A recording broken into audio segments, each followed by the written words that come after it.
जय श्री राम कृष्ण हरी. मी आज हिरव्या टोमॅटोची चटणी बनवली रात्रीच्या आमच्या जेवणाला. तर ती कशी बनवली ते मी तुम्हाला दाखवते. मस्त हिरवेगार टोमॅटो घेतले, ते 4-5 आणि मीडियम आकाराचे कापून घेतले आणि नुसते कढई गरम करून त्याच्यामध्ये परतायला सुरुवात केली.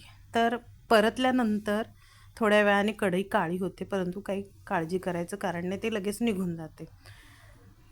तर अशा प्रकारे थोडंसं लालसर होत आला टोमॅटो भाजताना की त्याच्यामध्ये 4 पाकळ्या लसणाच्या आणि हिरवी मिरची टाकायची.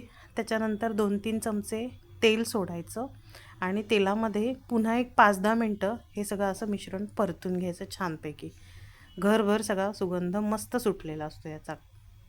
तर अशा प्रकारे हे सगळं भाजून झाल्यानंतर खरपूस छान लालसर हे सगळं थंड करायला ठेवायचं आणि त्याच कढईमध्ये मी इथे शेंगदाणे भाजले.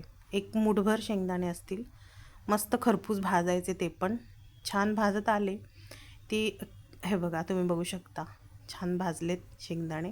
आता मी तेही थंड करायला ठेवते. तर हे दोन्हीही थंड झाल्यानंतर त्याच्यामध्ये 1 चमचा मीठ टाकलं आहे मी.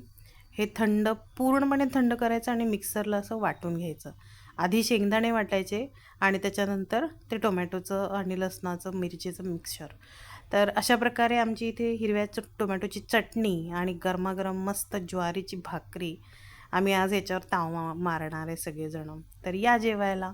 आणि अशी चटणी तुम्ही करून बघा, खूप सोपी आहे. त्याच्यामध्ये खूप वेगळे काही असे पदार्थ लागत नाहीत. तर करून बघा, नक्की आवडेल तुम्हाला.